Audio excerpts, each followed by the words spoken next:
nuestros webinarios. Muchas gracias por acompañarnos. Es un gusto para mí dar la bienvenida a estas ponencias que se desarrollarán ese día sobre liquidación del oficio del tributo, que nuestros amigos de Gran Torto serán los ponentes, Ricardo López Araniva y Pedro Cañas, expertos en impuestos y derecho tributario. La ponencia va a ser de las 9 ahorita hasta las 10 de la mañana. Y a las 10, después de las 10, habrá un lapso de preguntas. Si ustedes tienen preguntas, escribirlas en el chat, o si quieren preguntarles en el momento a los ponentes, pueden levantar la manita y nosotros les activamos el micrófono para que les pregunten en el momento que tengan alguna cuestión, una pregunta hacia los ponentes, hacerla en el momento, si no, pues hasta el final de la ponencia, que sería a las 10 de la mañana. Te cedo la palabra, Ricardo, un gusto. Gracias y buenos días a todos. Gracias a Derecho y Negocios que nos da este tiempo para conversar con todos ustedes. Esta temática, pues, de siempre actualidad. ¿Por qué siempre actualidad? Porque al final del día vivimos en una sociedad, en un estado, donde el estado, pues, necesita en su funcionamiento orgánico la recolección de impuestos para poder llevar sus fines. Básicamente, esta mañana, reitero, las gracias por el tiempo que se toman para poder conversar. Esta ponencia, conversatorio, es de ustedes. Estamos para compartir nuestras experiencias, nuestras consideraciones sobre estos tópicos. Esta mañana vamos a hablar de la liquidación de oficio del tributo, más desde el enfoque procesal, más del enfoque del proceso.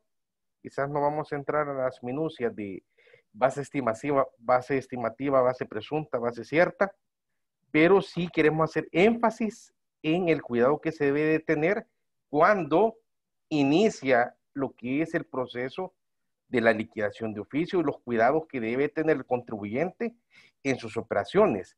Obviamente vamos a hablar en su momento del tema de qué puede considerarse como defraudación fiscal y, y luego en esa dinámica de la determinación del tributo, las consecuencias que pueden haber en el tema de confirmarse que debemos algún importe por pagar, es decir, algún tema de evasión fiscal.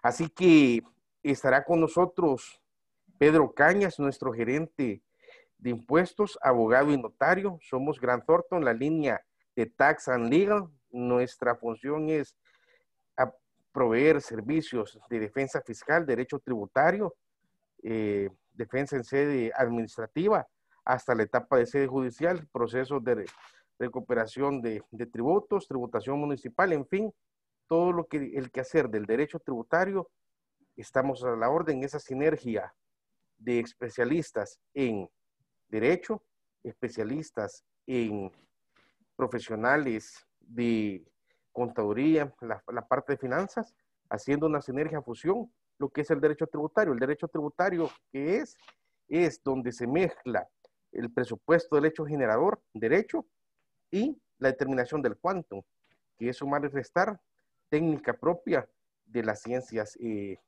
financieras, contabilidad y afines. Así que vamos a comenzar con la presentación. Adelante, Pedro. Lo que vamos a estar repasando esta mañana son las consideraciones previas a la temática. En la liquidación oficiosa del tributo hablaremos de atribuciones básicas de la administración tributaria, caducidad de la facultad fiscalizadora y sancionadora, proceso de la liquidación de oficio, actuaciones en sede administrativa y judicial, requisitos para el inicio de la acción penal, con ciertas excepciones de esta temática. Y pues todavía tenemos hasta diciembre. Tocaremos un poco el tema de la amnistía fiscal vigente. Adelante, Pedro. ¿Cuál es entonces, como premisa, consideraciones previas? ¿Qué es la dinámica tributaria? Miren, el tema de la dinámica tributaria es básicamente el derecho de propiedad de los contribuyentes de la generación de riqueza versus la potestad constitucional que se da a la hacienda pública de exigirnos contribuir al sostenimiento del Estado. Y esos dos mundos que la Constitución recoge, tanto el derecho de propiedad para garantizar al contribuyente, debería estar armonizado, por lo que hoy día necesitamos en nuestro país, que es la seguridad jurídica, es decir, tanto que se respete mi derecho a la propiedad, pero también estar conscientes que tenemos la obligación de contribuir, y por una parte también la hacienda pública tenga la facultad de determinar el importe con el cual contribuimos, y todo eso en el marco de la seguridad jurídica. Así que por eso es que en este mundo de los tributos no solo se trata de determinar, pagar, sino que hay un propósito ulterior, que esa es la responsabilidad como ciudadano a la carga del Estado, y por otro lado, el otro que tiene la facultad para poder determinarme impuestos complementarios, y en su función de asegurar que los ingresos lleguen a las finanzas, hacer esos procedimientos bajo el entorno de la seguridad jurídica, como ya vamos a ver a continuación. Así que, pues, dejando este preámbulo, Pedro, dejo con ustedes a Pedro Cañas para continuar con el tema de las consideraciones previas.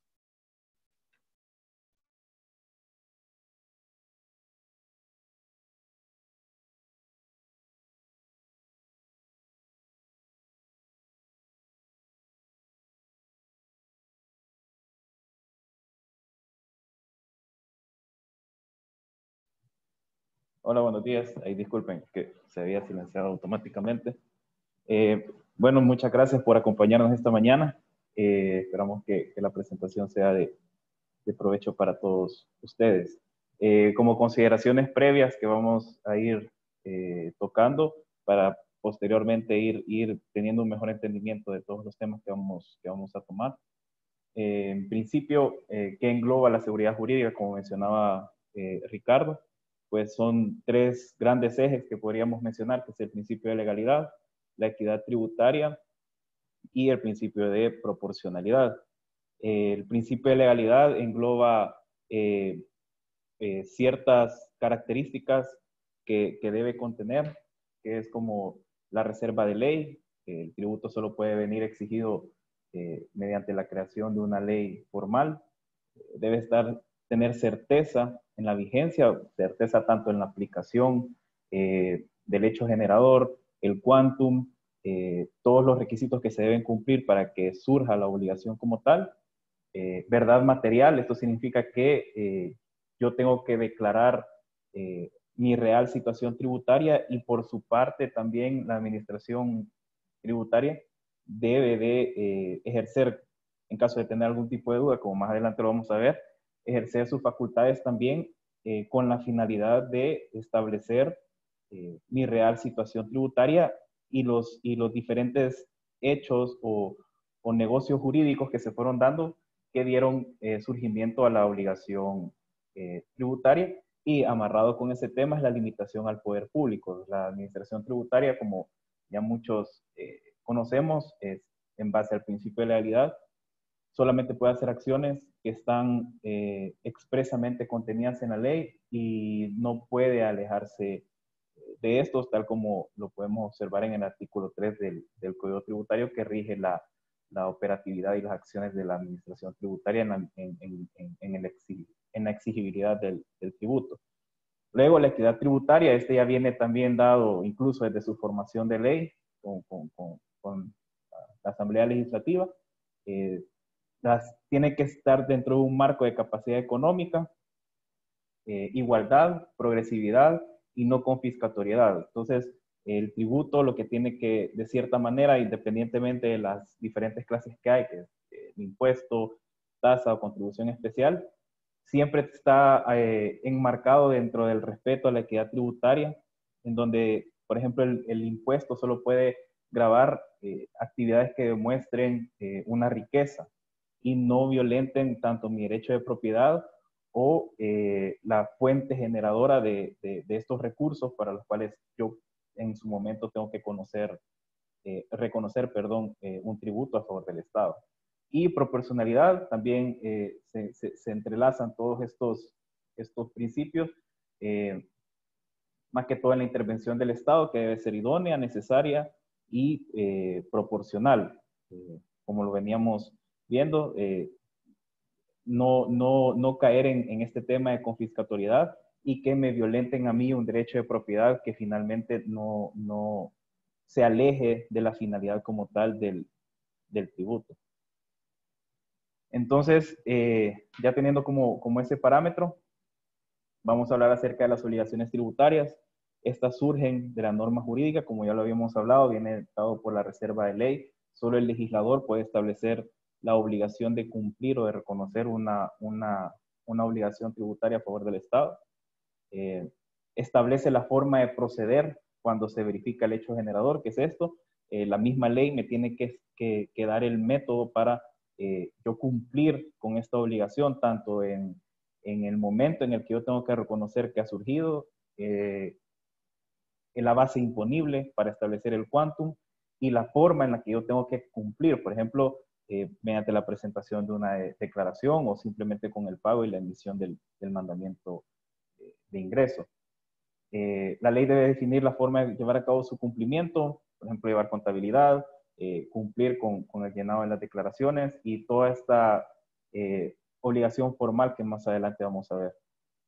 Puede exigirse coactivamente, aquí es ya donde se verifica el tema que vamos a estar viendo esta mañana de la liquidación de oficio. O sea, puede venir la administración tributaria y exigirme a mí el cumplimiento o el reconocimiento de una obligación a su favor por ciertas operaciones o capacidad contributiva que yo demostré.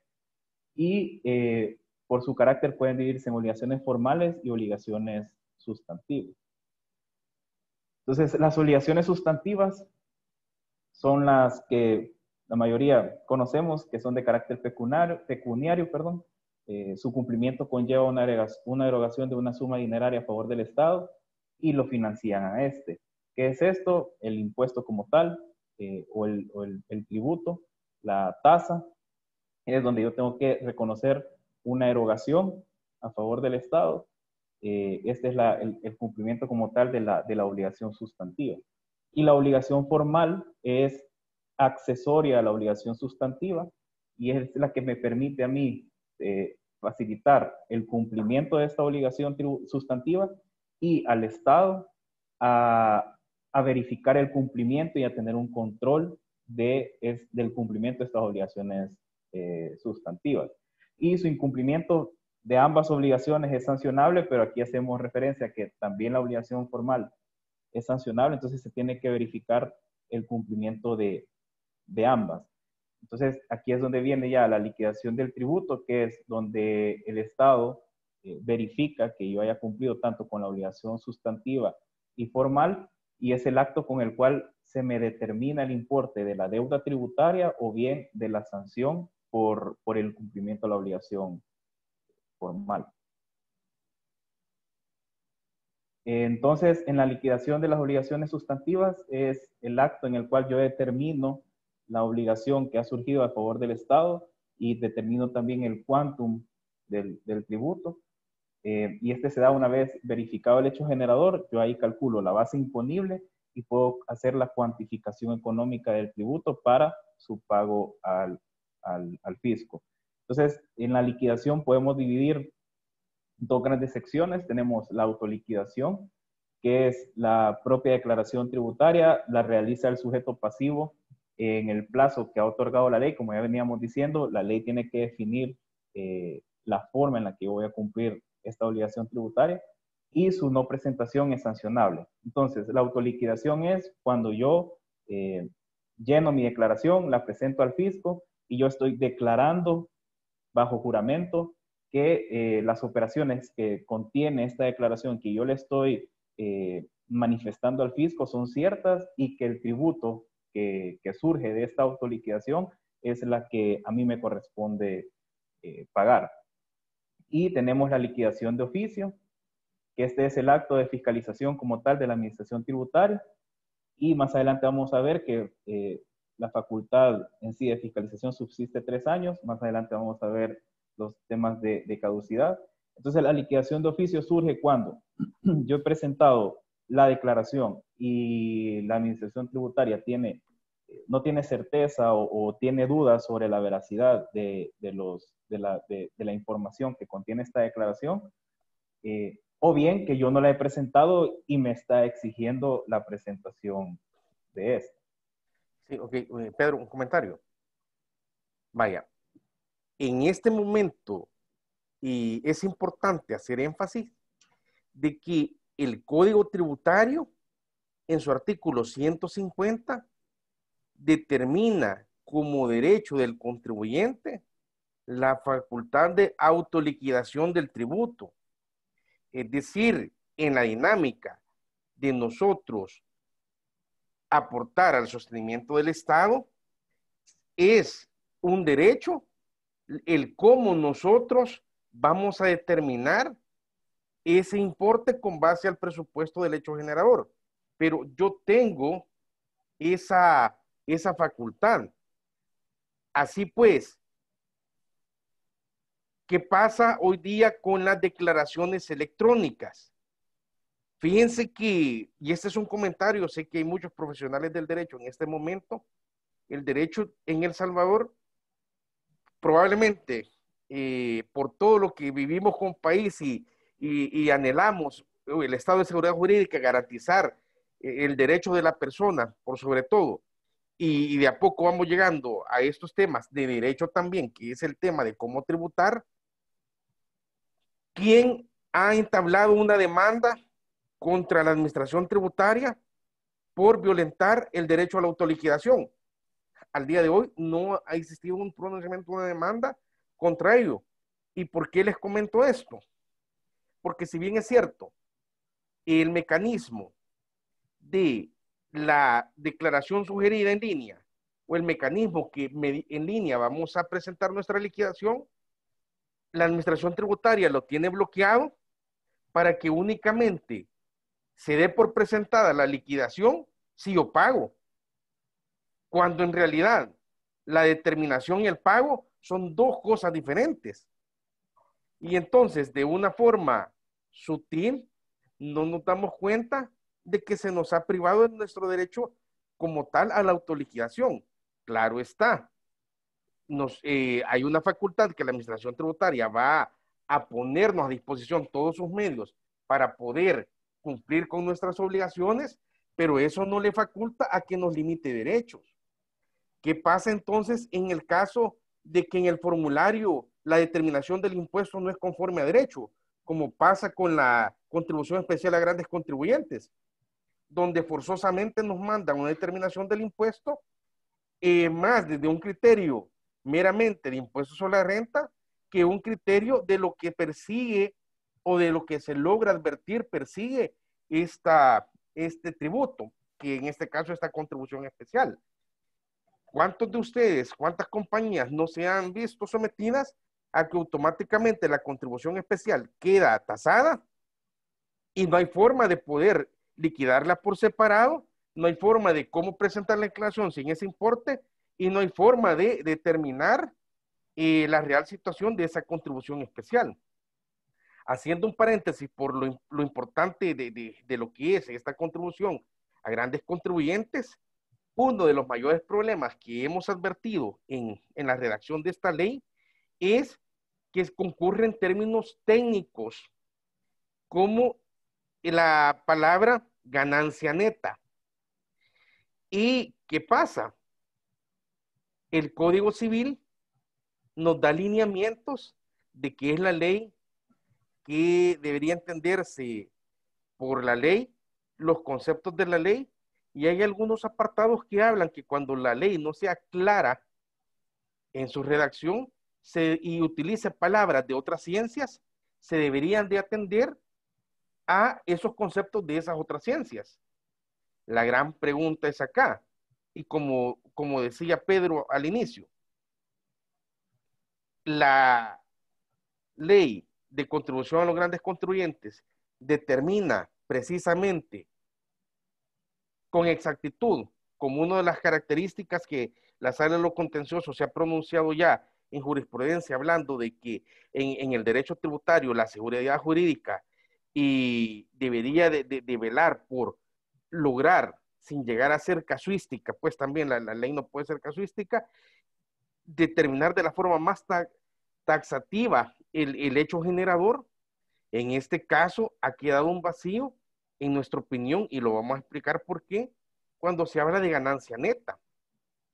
Y lo que nosotros tenemos que tener muy claro es que en el entorno, para nosotros determinar el quantum, en ese concepto de ganancia neta, pueden concurrir tres conceptos que son totalmente diferentes, que tienen que ver con la tributación, pero sí son tanto diferentes.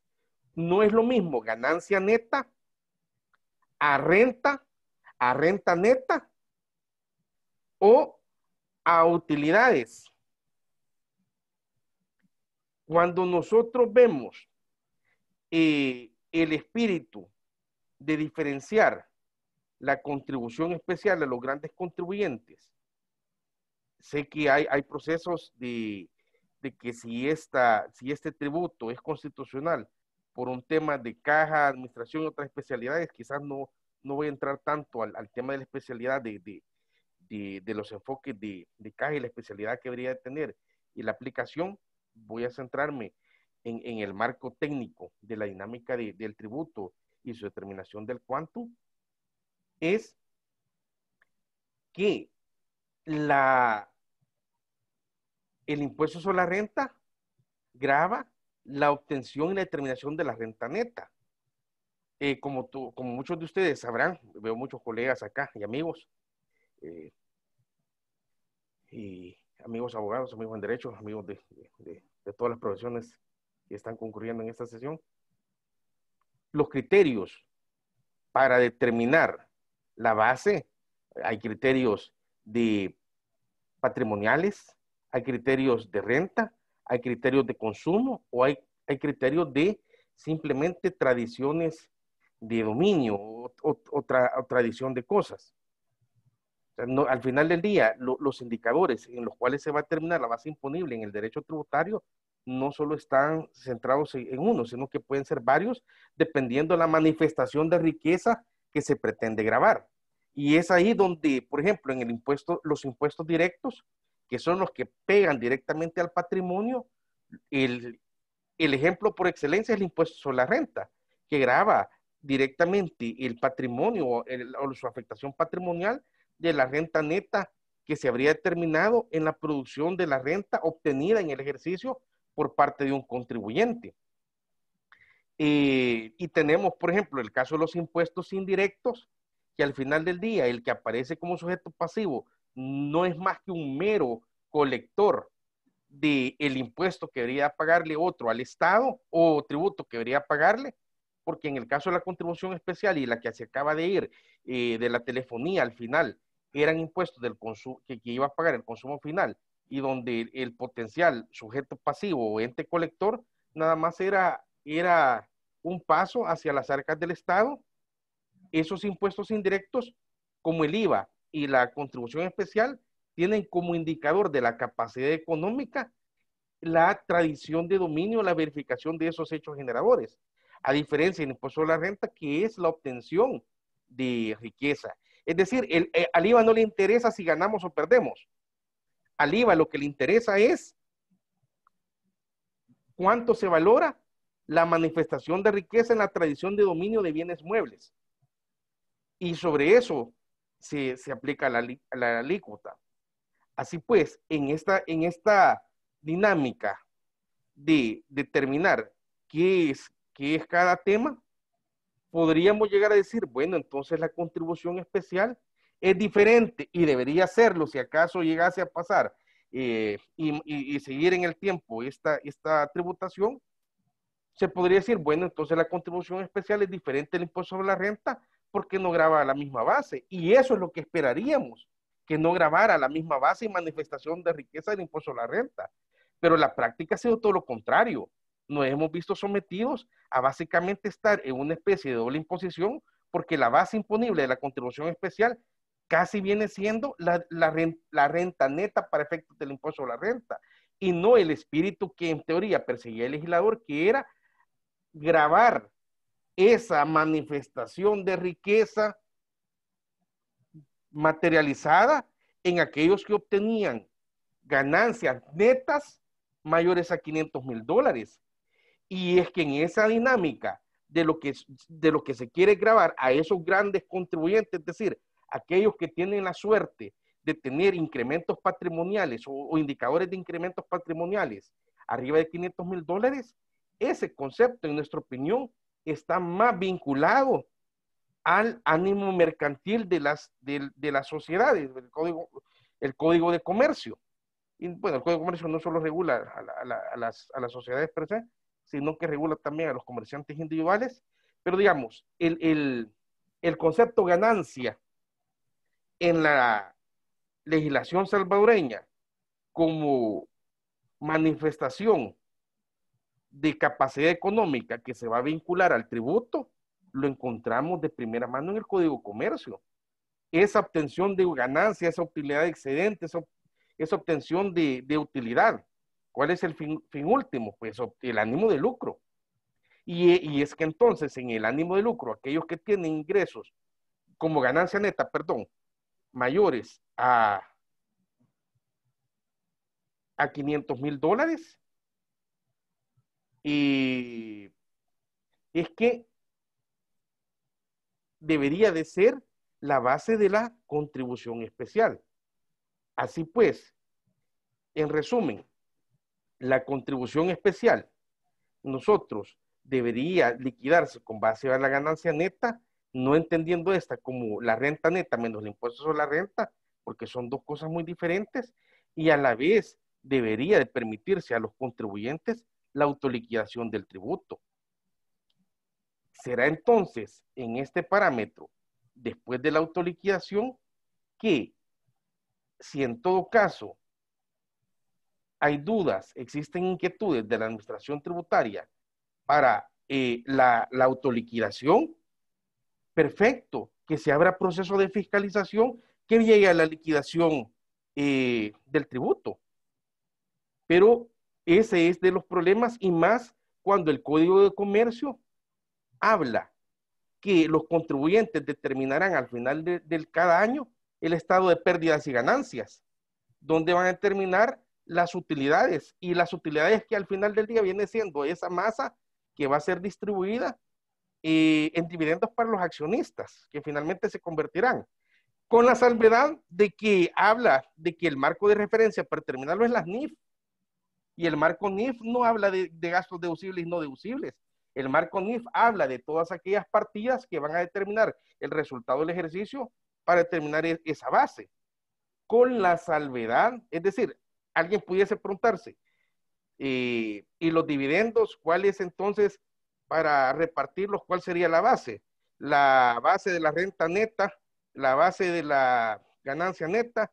No, los dividendos, el reparto de dividendos, que después van a ser sometidos al 5% de la distribución de dividendos, deberían seguir las reglas del Código de Comercio. Y aquí hay un pequeño descalce, porque las NIF, cuando se da, por ejemplo, los ajustes NIF que hay en los activos, si hay incrementos patrimoniales, para el Código de Comercio los revalúos, los superávit, por eso no se considera ingreso hasta su realización. Quizás ese sería el único parámetro que tendría que tenerse cuidado en el tema de dividendos, de hacer una exclusión para poder aplicar la sustitución. ¿Por qué me he extendido en este tema? Porque este ha sido uno de los casos más palpables, más emblemáticos de lo que es la violación al derecho de autoliquidación. Y nosotros hemos asistido a contribuyentes donde hemos presentado demandas por el tema de autoliquidación, donde se ha determinado, incluso hay compañías que reportaban pérdidas y terminaron pagando contribución especial. Hemos presentado demandas reclamando pagos indebidos o reclamando la base. Obviamente, COVID se nos vino, están en proceso en la sala, y esperamos, pues, no menos de un año, el tiempo pasa rápido, comentarles cómo nos fue en este tema de la autoliquidación. Así que, en resumen, esa es la importancia. Nosotros tenemos derecho a la autoliquidación. Si entonces el fisco tiene dudas de cómo yo determiné mi tributo, perfecto, que se siga el debido proceso, se abra fiscalización, se abra la determinación y continúe el caso. Pedro, gracias. Sí, y también tomando como ejemplo el tema de que la administración tributaria no me permite la autoliquidación en base a lo que yo realmente quiero declarar, es también el tema de pago a cuenta, que la declaración como tal no se tiene por presentada hasta que yo verifico el pago. Entonces, ahí es donde se ve violentada este derecho que yo tengo a mi favor. Y aquí continuando. Entonces, ya entrando también a las funciones de la administración tributaria, como todos sabemos, lleva el registro, control y clasificación de los sujetos pasivos en función a sus ingresos, clasificándolos pequeños contribuyentes, grandes contribuyentes y toda esta clasificación que hace, y exigiendo también la obligación de inscribirse por el número de operaciones. Registro y control de los cumplimientos tributarios. Por ejemplo, que en su momento todas las personas hayan declarado las operaciones que realmente han ido realizando, o también tener ese control de que puedan hacer comparativos a otros contribuyentes con los cuales yo tuve relaciones comerciales, de verificar que efectivamente esas operaciones se realizaron. Y entramos también en el tema de la liquidación como tal, la fiscalización de las liquidaciones hechas por los contribuyentes, que es esta facultad que tiene de ir y pues prácticamente auditarme y revisar que esta declaración sea verdadera, o bien determinar el impuesto, que es ya la liquidación oficiosa del tributo, que ya es determinar el quantum de lo que a mí realmente me tocaba pagar, o bien bajo un criterio, ya también lo vamos a ir hablando más adelante, bajo un criterio, determinar que yo no tenía derecho a ciertas deducciones, por así decirlo, y objetarme estas deducciones por no cumplir los requisitos legales, o bajo un criterio de ellos no se cumplían los requisitos para que procedieran estas deducciones, y determinándome ya sea una reducción de saldo a favor, o el impuesto complementario, y también la aplicación de sanciones, que lo vemos en el 5, que se puede dar de forma separada, ya sea la liquidación oficiosa determinándome el impuesto y una sanción por la errónea declaración, o bien una sanción formal conexa, que sería, por ejemplo, el registro de control de inventarios, porque yo no he cumplido con llevar ciertos requisitos de la contabilidad, entonces se van separando estos temas.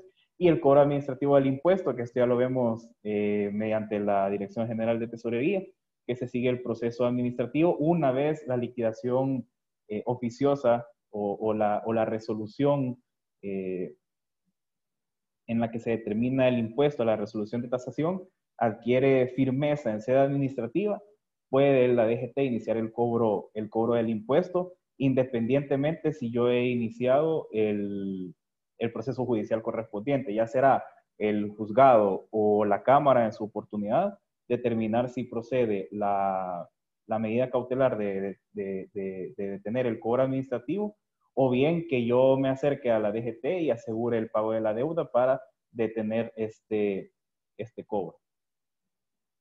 Entonces, tenemos como concepto de liquidación que viene dado por que es el acto de la administración tributaria en la cual se determina la cuantía de la obligación pecuniaria derivada de la relación jurídico-tributaria, produciendo como efecto primordial la exigibilidad de la obligación.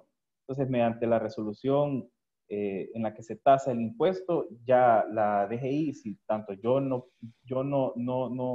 sigo la apelación en sede administrativa, ya sea con el Tribunal de Apelaciones, o no se me determina la detención del cobro administrativo, la medida cautelar en sede judicial, pues ya está la obligación de exigirme el pago del impuesto que se haya liquidado. Entonces, también dentro de la facultad como tal, la determinación de saldo a favor, que esto es que determine tanto un tributo como la devolución o repetición de una cantidad de dinero que se ingresó a título público de forma regular o irregular. ¿Qué es esto? Que yo por error determiné un impuesto mayor al que me tocaba pagar, pues difícilmente va a venir la administración tributaria y va a decir, mire, usted le voy a regresar en este momento de forma oficiosa el tributo, sino que generalmente yo tengo que hacer la petición de pago indebido y ya con eso pues tener derecho a esta devolución, siempre y cuando se cumplan con los requisitos que establecen los artículos 212 al 216 del Código Tributario. Entonces, la procedencia para que se dé la liquidación oficiosa del tributo nos la da el artículo 183 del Código Tributario, y esto significa cuando el contribuyente hubiera omitido presentar la declaración estando obligado a ello. Muchas veces vemos los correos, más que todo antes de abril de cada año, de que estamos obligados a presentar la declaración y que tenemos que cumplir con ello. Luego, cuando la declaración yo la he presentado, como hemos venido hablando, y tienen dudas en su veracidad o exactitud, errores aritméticos, o no cumple con todos los requisitos y datos exigidos, que esto es como la normalidad que vemos cuando se inicia una fiscalización como tal, y cuando el contribuyente no lleve la contabilidad, le lleve incorrectamente, hubieran atrasos, ya en temas un poco más formales, pero generalmente nos vamos a basar en el literal B dentro de este tema de la liquidación de oficio.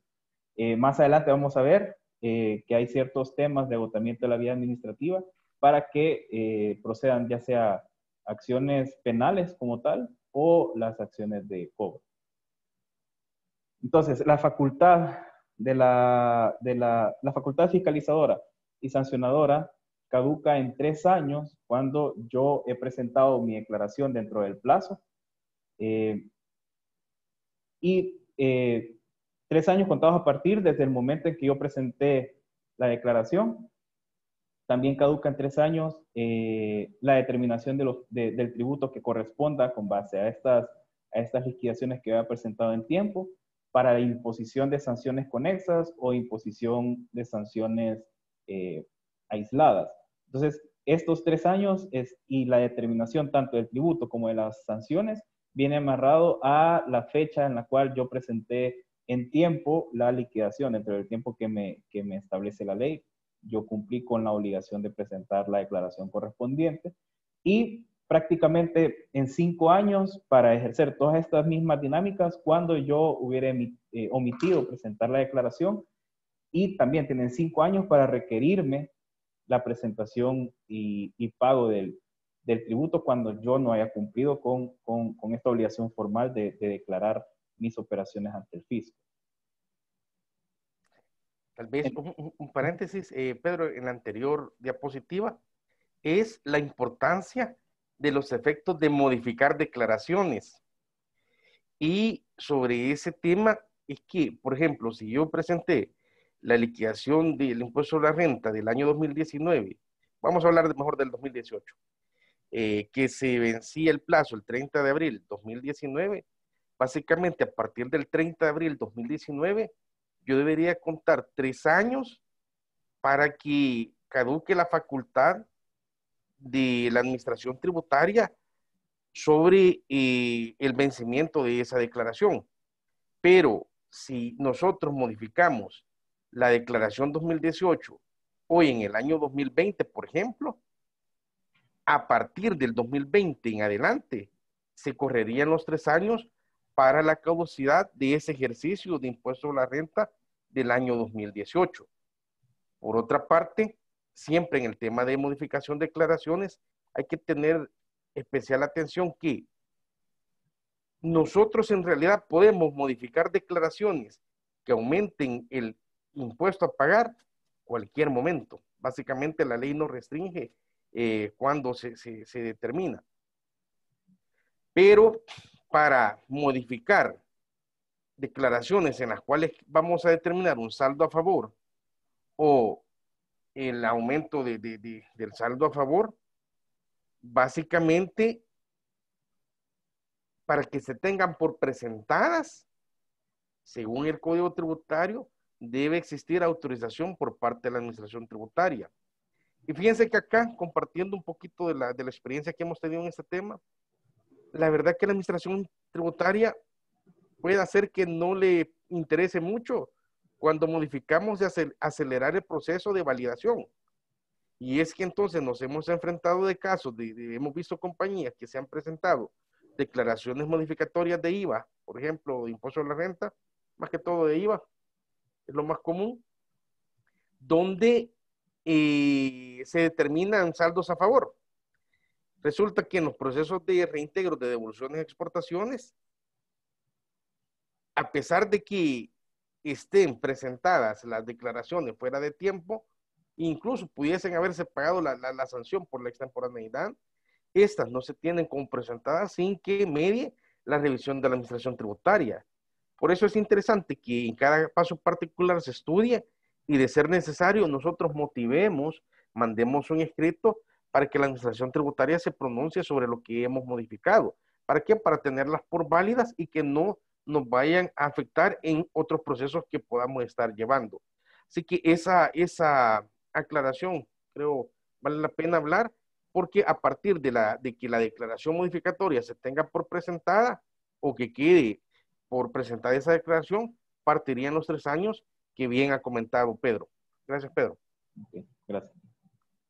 Bueno, continuando, el proceso de la liquidación oficiosa son el conjunto de acciones que realiza la Administración Tributaria para establecer mi real situación tributaria. Entonces, para ello tiene las siguientes, debe seguir el siguiente proceso, que es, inicia con la fiscalización, que es la notificación de la designación de auditores. Se pueden hacer requerimientos de información, tanto al sujeto que se le está fiscalizando como a aquellas personas que hubieran tenido una relación comercial con este mediante compulsas, y finaliza con la emisión del informe de auditoría. Este informe pues puede tener puede tener los cumplimientos o incumplimientos, pero más que todo cuando se notifica como tal el informe de auditoría es porque existe algún tipo de incumplimiento. Otras veces cuando el contribuyente ha verificado sus cumplimientos, tiende a pasar de que el informe de auditoría pues prácticamente queda en el aire, por así decirlo, y ya con el cumplimiento de la caducidad como tal, pues se entiende que el proceso ha finalizado. Pero notificado el informe de auditoría, se presentan los incumplimientos, se abre la posibilidad de iniciar el proceso ante la unidad de audiencia y apertura de pruebas, en donde yo tengo que manifestar mi inconformidad, ya sea en el plazo de 3 a 5 días después de haber sido notificado el informe de auditoría. 3 días es para cuando se me ha impuesto una sanción aislada, y 5 días ya sea para la liquidación del tributo como tal, y la aportación de pruebas, que nos dan un plazo de 8 a 10 días, igual siempre bajo la misma dinámica que sería dependiendo la sanción o la determinación como tal que se haya hecho. Y ya una vez finalizadas estas etapas, se notifica la resolución de tasación del impuesto o la liquidación de oficio, en donde se toman en cuenta todas las inconformidades o las pruebas que se hubieran presentado, y ahí tiende a desvirtuarse los puntos que en su oportunidad los auditores hubieran encontrado, o bien a confirmarse esos hallazgos y determinar ya el tributo y la sanción a la que hubiere lugar.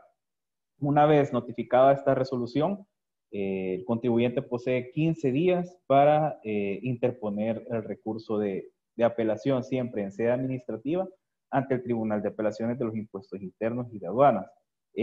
Durante este lapso de 15 días y mientras se tramita el recurso de apelación en sede administrativa, la liquidación de oficio no ha adquirido firmeza y por lo tanto no se me puede exigir el cobro del tributo. Entonces, con la admisión del recurso de apelación, pues prácticamente se detiene este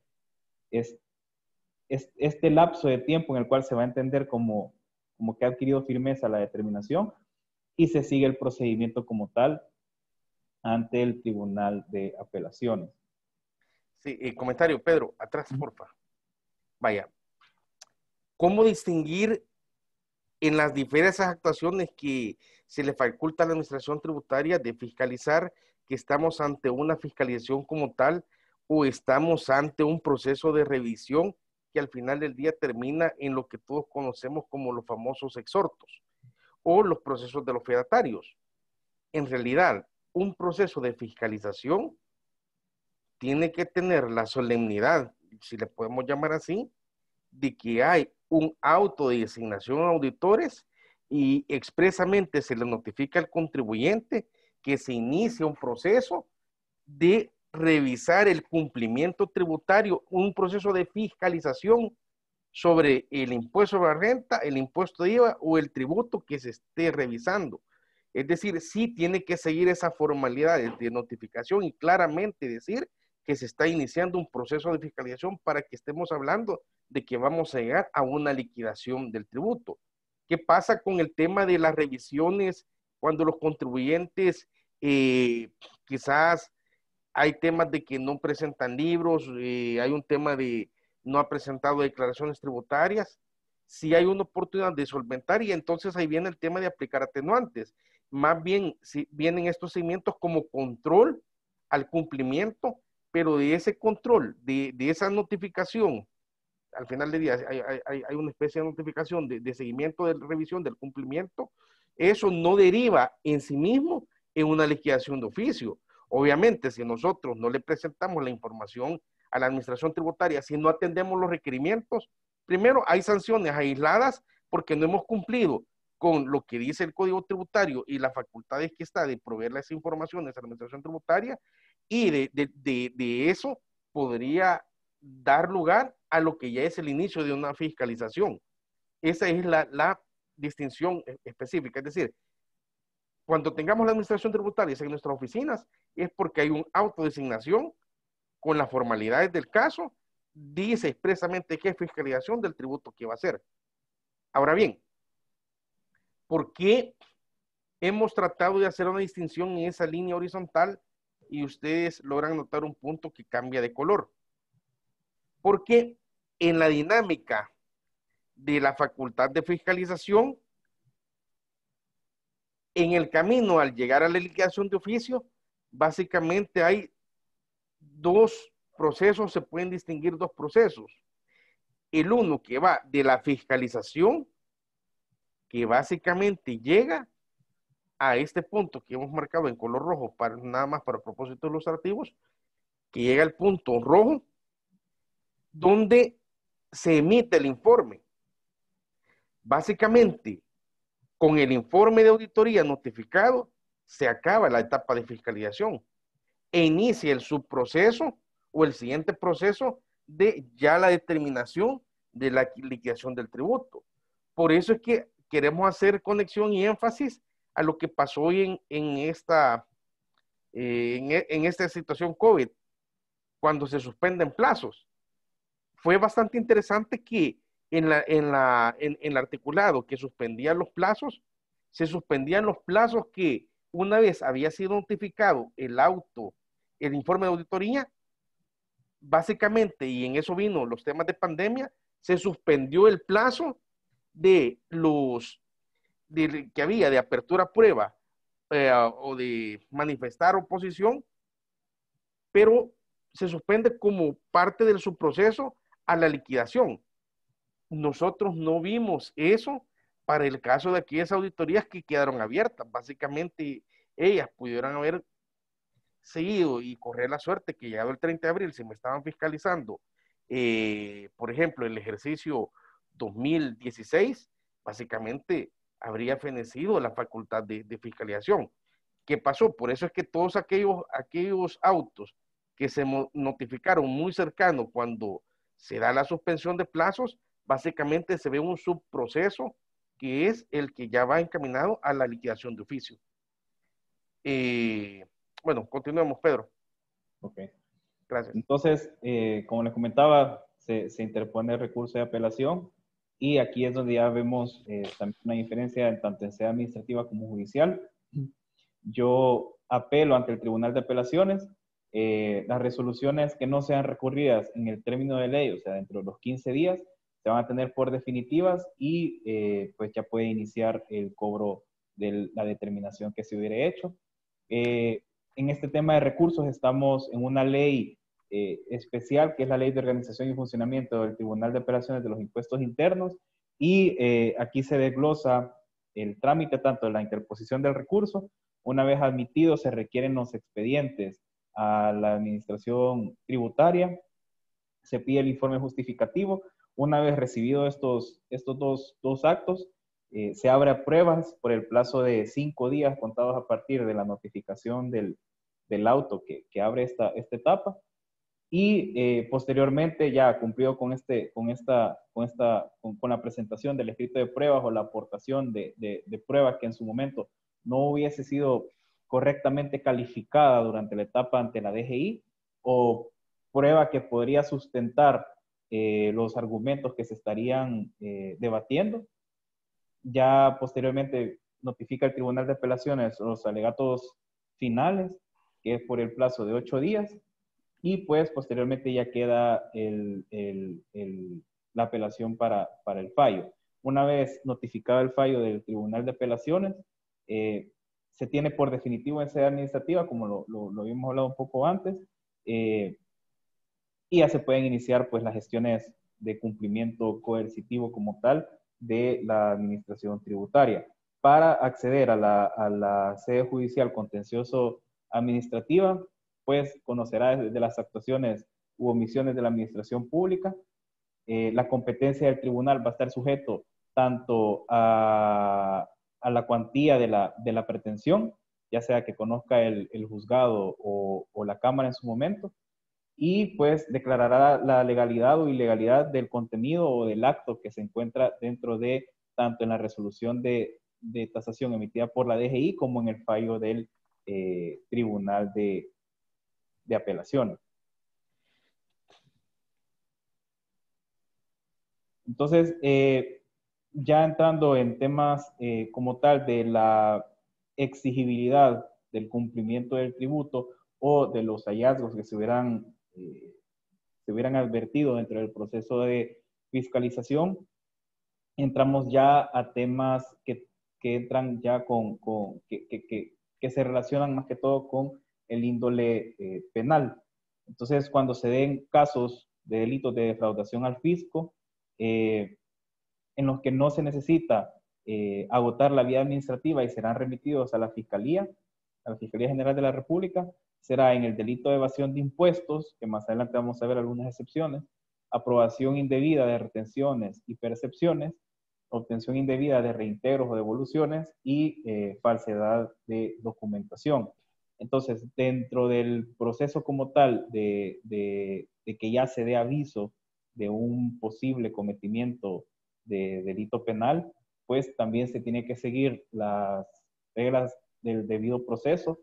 En este caso, si la DGI va a informar este hallazgo, pues en primer momento detener la fiscalización que se estuviera encontrando en trámite y elaborar un informe detallado y razonado de los hallazgos que se hubieran tenido y cómo preliminarmente se tienen indicios de este delito. Obviamente va a ser la Fiscalía al momento de ejercer la acción correspondiente ya de encauzar los delitos que se estuvieran cometiendo. Y el informe tiene que ser avalado y firmado por el director y subdirector de la Dirección General de Impuestos Internos, y pues ya en sede penal se determinará la existencia del delito y el tributo a que hubiera lugar, o bien pues la absolución como tal y regresar al proceso en vía administrativa, que esto es el tema de prejudicialidad como tal, que pues regresan las cosas en el momento en que se dio aviso a la Fiscalía. Sí, bueno, acá consideramos importante hacer énfasis en esto en la medida que, iniciando el proceso de fiscalización, bajo este principio de prejudicialidad que está en el artículo 23 del Código Tributario, Si bien es cierto, el tema del delito penal no está en el código como tal, sino que hay una ley Código penal. en el código penal, el tema es que tenemos que estar conscientes, quienes nos vemos en la administración de los tributos en las compañías o a nivel personal, que el código tributario, que es el que rige o regula la relación entre la administración y los administrados, hay este artículo 23 que abre la facultad para que no se acabe la vía administrativa, sino que ante la administración tributaria estar en un caso de defraudación al fisco, detiene su proceso y da paso y aviso a la fiscalía. Ahora, mucho se comentó en algunos casos que creo que fueron notorios y de mucha publicidad, y nosotros vimos temas de que quién tenía la razón, si tenía que agotarse la vía, si no tenía que agotarse, que si siempre se debería de agotar. Tenemos que hacer claro en que probablemente en ciertos casos, a pesar de que pudiesen advertirse temas de defraudación al fisco o delito fiscal, que eso finalmente un juez lo va a terminar determinando, sí hay hechos que no necesitan agotarse la vía administrativa. Y básicamente el que se va sin agotar la vía administrativa, básicamente vienen siendo la apropiación indebida de retenciones y percepciones.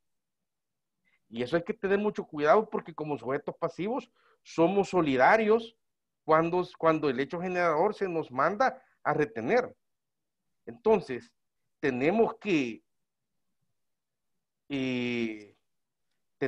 considerar que no siempre se va a agotar la vía administrativa y que hay elementos que pueden abrir a la fiscalía, pero esa apertura, ese proceso que se abre a la fiscalía debería también seguir el debido proceso, o sea, elaborar el informe razonado y el informe avalado. Adelante, Pedro. Vamos a ver entonces, adelante. ¿Qué pasa en el caso de evasión de impuestos como elemento de defraudación al fisco? Fíjense que en conexión al artículo 23, el artículo 23 del Código Tributario habla de defraudación de impuestos, sin hacer énfasis de cuál de los elementos de defraudación estaría tratando de regular. Pero en el caso de evasión de impuestos, el artículo 249A del Código Penal habla que se considera evasión de impuestos no llevar libros o registros contables, llevar doble contabilidad o múltiple facturación, declaración falsa e inexacta, exclusión o omisión de hechos generadores, destrucción de documentación. Ojo con esta, no presentar 3 o más declaraciones tributarias habiendo realizado operaciones grabadas. Mucho cuidado en las de cumplimiento mensual, por ejemplo, del IVA. Declarando costos, gastos, compras, créditos fiscales que no hayan acaecido. Respaldando costos, gastos o compras con contratos inexistentes. ¿Por qué hacemos énfasis en este color rojo y el asterisco?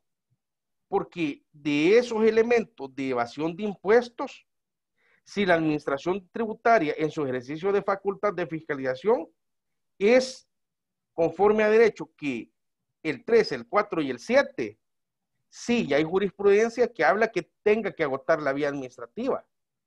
Pero en el caso de no llevar contabilidad, o llevar doble contabilidad, múltiple facturación, destrucción de documentación, o el tema de no presentar declaraciones, habiendo operaciones grabadas, acá no habla de agotar la vía administrativa, aquí sí habla de tener el proceso y remitir a la fiscalía y que sea el juez el que determine la existencia o no del delito.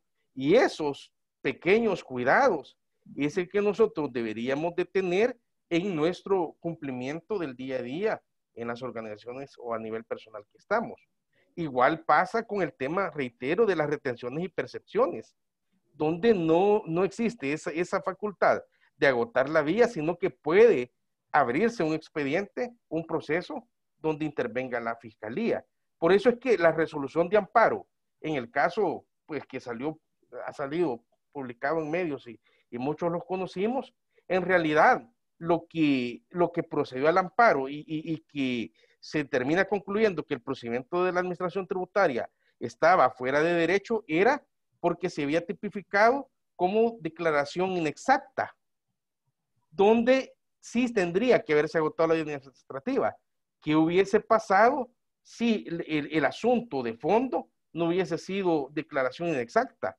Probablemente el actor de la administración tributaria, en conexión con la fiscalía y todo esto, si hubiese tenido otro rumbo. Claro, y llega el juez y será el juez quien finalmente determinará la existencia o no del delito. Adelante, Pedro.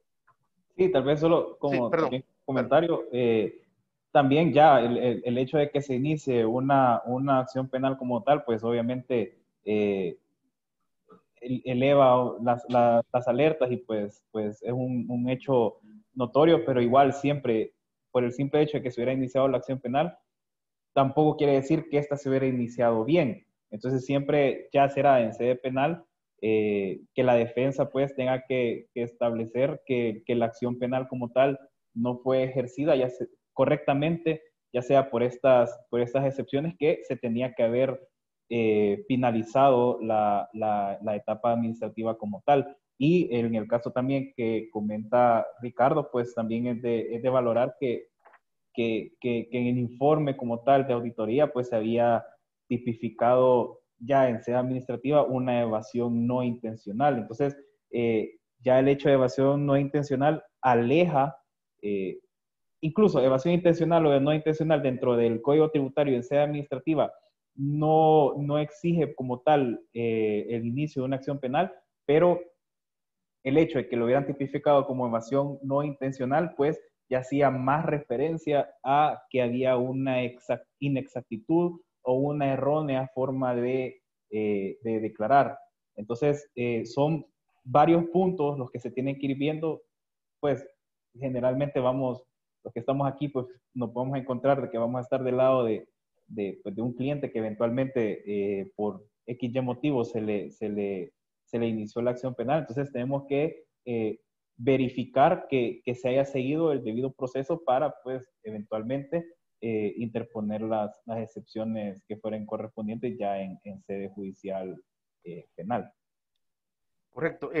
Atrás, perdón, Pedro, solo para hacer énfasis, se nos quedó, pues la sanción es 4 o 6 años de importe de 34,000 a 57,000 dólares sin impuesto a la renta.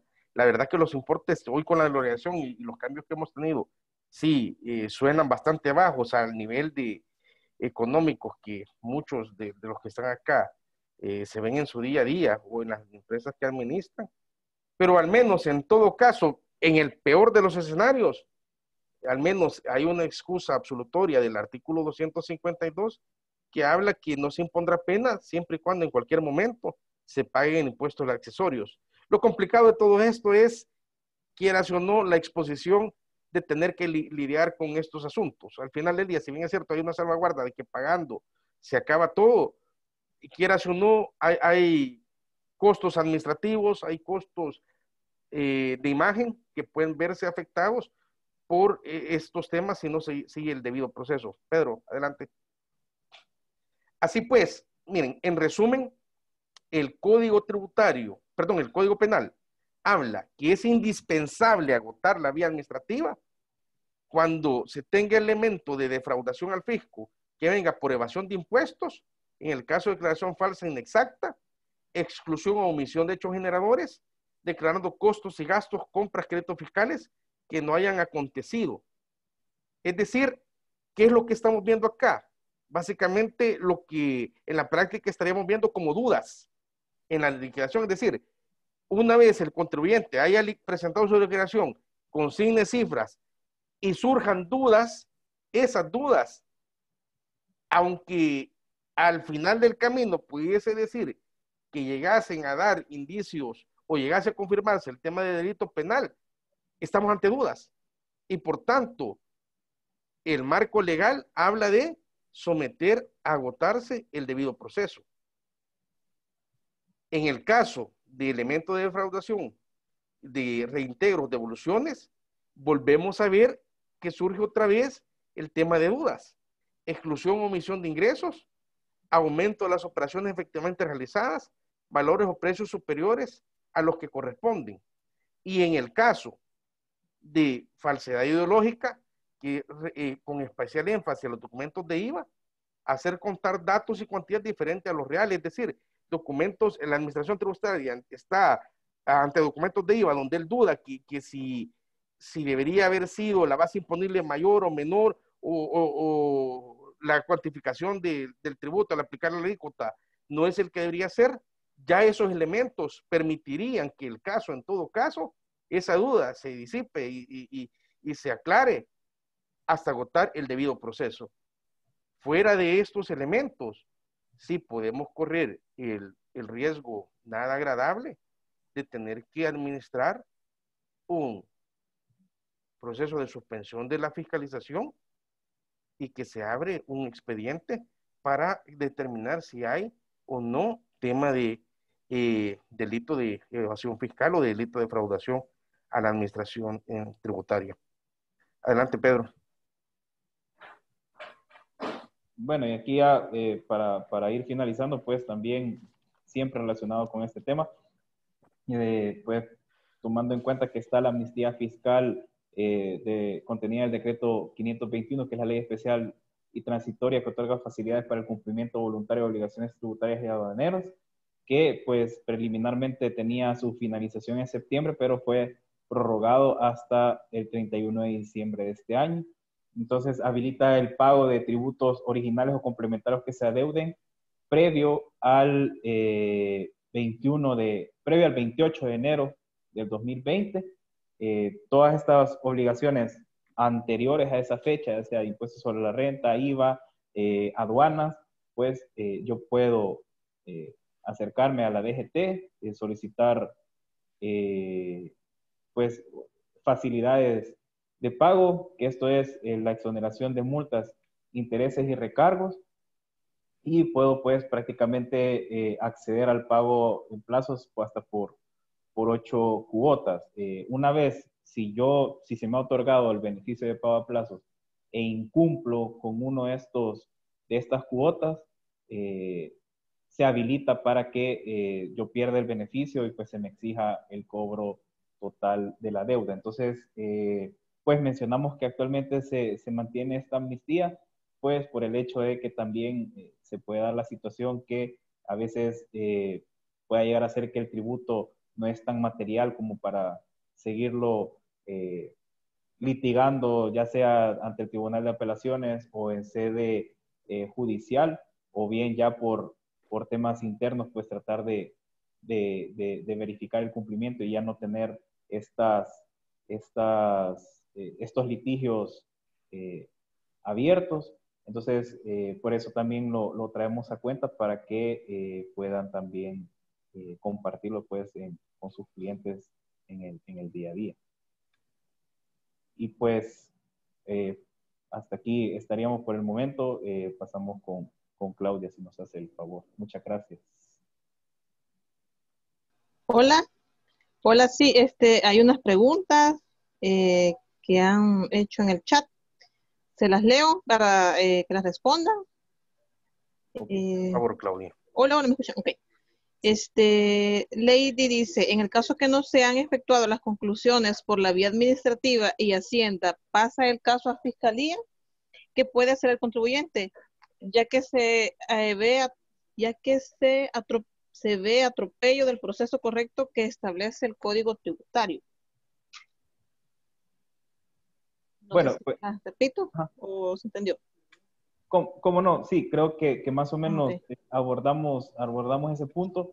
Pues va a depender bastante del tipo de incumplimiento y de delito que se tipifique. Si en su momento este delito se exige la finalización del proceso administrativo hasta el Tribunal de Apelaciones, pues va a ser una de las excepciones que tendrían que establecerse ya en el proceso judicial de que la administración tributaria no siguió el debido proceso. Y pues, por ejemplo, pues este caso que fue público y que estuvo bastante tiempo sonado.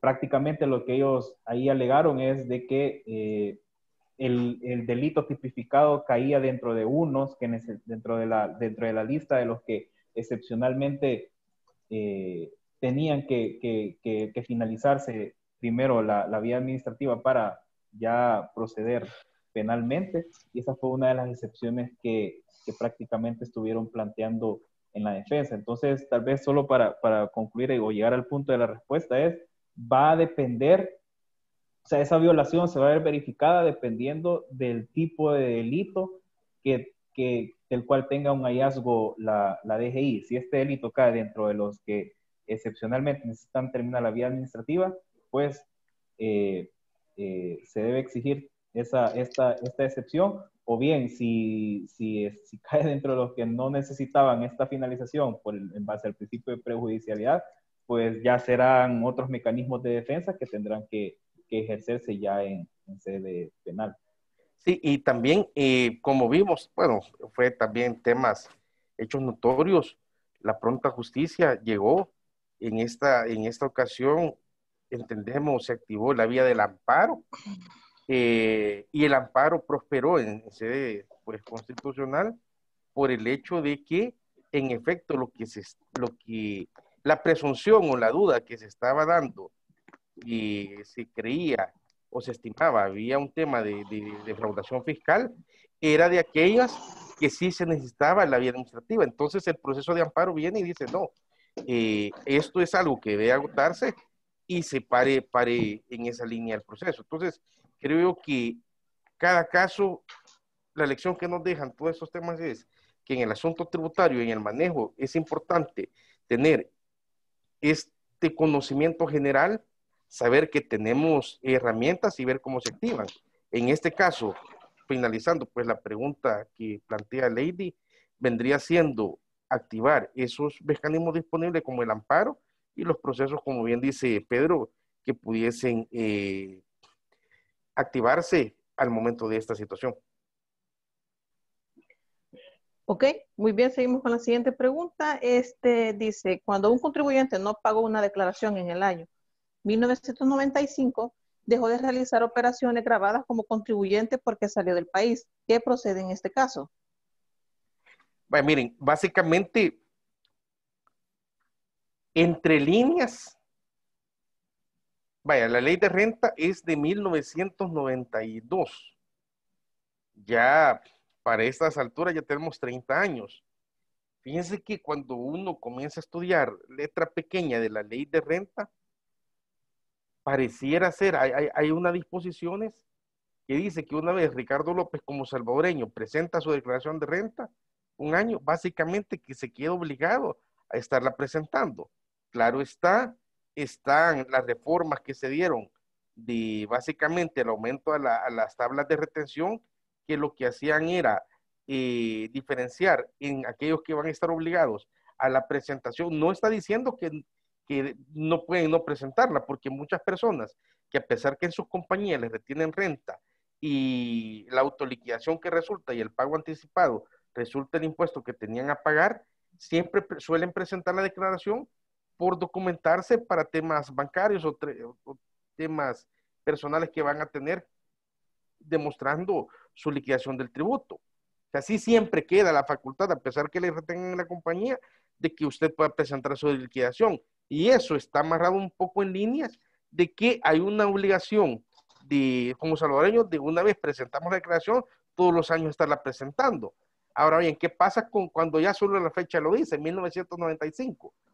En todo caso, el Código de Comercio habla de que en la actividad mercantil hasta 10 años debería de resguardarse la documentación, y amarrado con el artículo del Código Tributario, el 147, que habla sobre documentación, que también nos da el parámetro de 10 años. Ya de entrada, 2020 a 1995, ya pasaron más de 20 años, ya se pasó el umbral de la documentación y además ya caducó también la facultad de fiscalización del fisco, como lo vimos, que era en todo caso de 5 años. En este caso consideramos que la persona debería revisar la condición de que si hoy vuelve al país, comenzar a tributar, básicamente estaría empezando a tributar de cero, incluso levantando su expediente. Probablemente SUNIT no lo habría perdido, pero sí tendría que reactivar el proceso. Si es una empresa que básicamente queda dormida en el tiempo, hay un tema de que quedan bloqueadas por inactividad. Probablemente al activarse lo que sí va a pasar es que si era una SADCB, el fisco sí puede hacer que le aplique los 5 años de exigirle la presentación de declaraciones. En términos generales, 1995, de manera general, ya no debería pasar nada. Ok, muy bien, gracias Ricardo. Y la última dice, sobre la contribución especial para la seguridad ciudadana y convivencia, no se puede hacer nada solicitando devolución de lo pagado. A partir del 6 de noviembre, ¿lo debo considerar como costo? Miren, el tema de CES y la vigencia y la aplicación nos plantea una problemática sobre vigencia de ley y todo lo que se ha visto en el tema de la vigencia de la ley. Básicamente, el criterio más cercano que se tenía es que la ley es vigente con la publicación material en el diario oficial. Y la publicación material ocurre cuando éste sale a la venta y está disponible para nosotros poderlo comprar. No es la publicación que sale en internet, ni mucho menos en el caso de la publicidad material, la publicidad formal, que es la fecha cuando se promulga la ley. Claro, para protección del contribuyente y de decir, bueno, yo quiero conocer los efectos de la ley, creo que obra bastante bien el sistema en cuanto a que la fecha de vigencia sea esa publicidad material, porque entonces ahí sí todos los ciudadanos no tendríamos excusa de conocer la ley. Y igual también hay un tema de compás de espera para su aplicación, más o menos hablaban de 8 días. Pedro, el Bacat es... Sí, 8 días, 8 días 8 tenía días. la TES inicialmente. Ok, entonces vamos a ver. Entonces, pero fíjense que en la jurisprudencia, igual esto lo comentaba otros colegas, algunos quizás de la tesis de que puede ser que no, otros puede ser que sí. Hay un fallo a nivel de la justicia de 1987 donde se planteaba un caso de vigencia de ley. Y el criterio que se logra ver ahí es que en efecto, cuando es un tema que en esto va a afectar al contribuyente, sí debería tomarse la publicidad material como elemento porque le voy a grabar su patrimonio. Pero ¿qué pasa cuando la ley le beneficia? Puede darse que el legislador, no el legislador, perdón, el aplicador se atrase y deje de beneficiar al contribuyente. Y la gran pregunta es, la no publicación por negligencia, por cualquier otra causa, de quien la debía publicar, tendría que por qué estar afectando al contribuyente. El criterio dice que no, que entonces ahí debería prevalecer la publicidad formal. Vámonos a todo lo que ha pasado, las actuaciones del fisco a finales del 2018, 2019, 2018. En el 2018 sucede que se recordarán que sale aquel decreto de que se cerraban de oficio un montón de fiscalizaciones abiertas.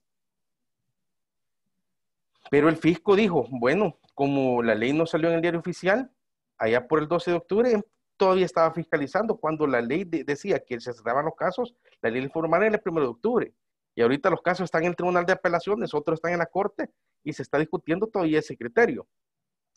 Y nos hacemos la pregunta, y cuando salieron todas estas leyes de la pandemia, yo no me recuerdo haber ido al diario oficial a comprar ejemplares publicados materialmente para que la ley fuera vigente en la forma.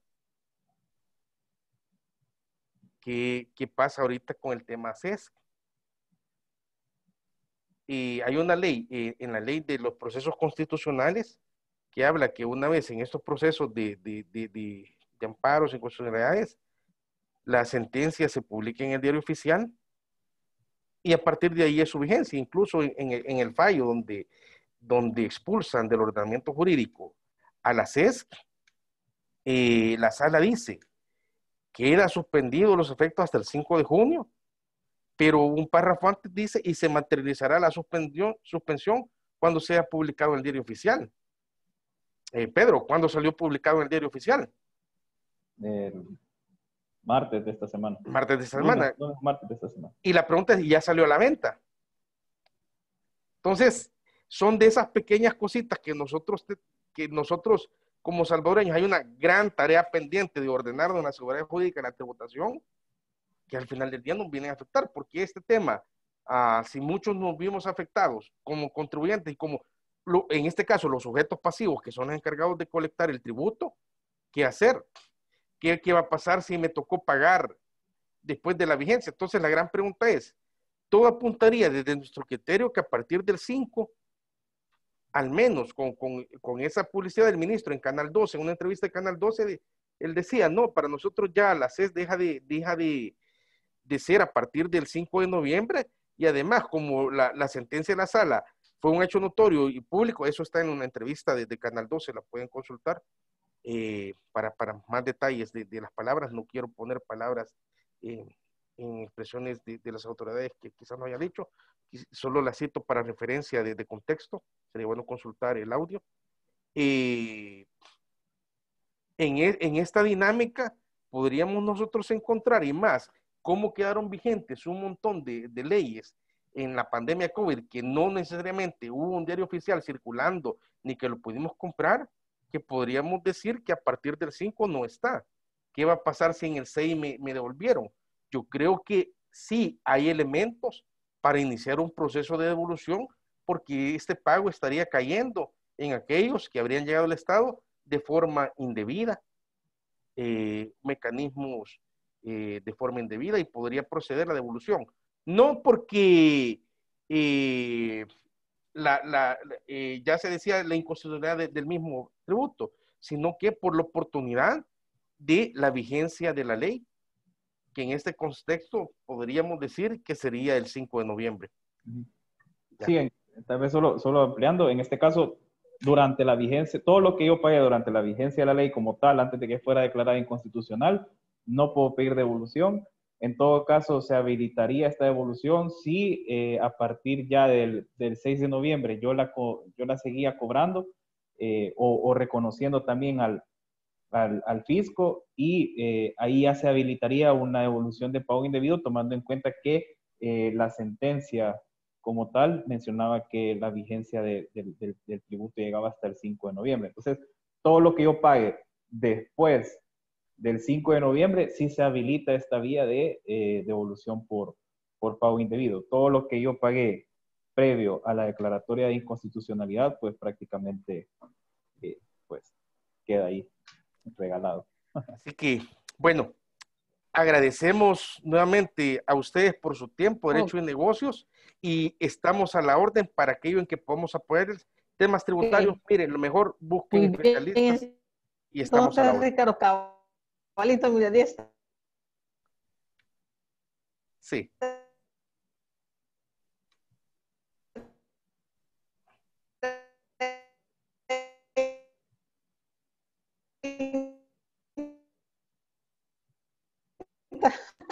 Sí.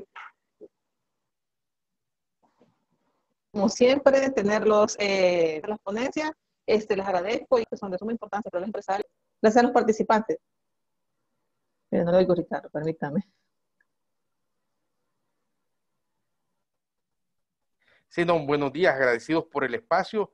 estamos a la orden y en todo caso, asesorémonos para tratar de forma integral. Que tengan buen día.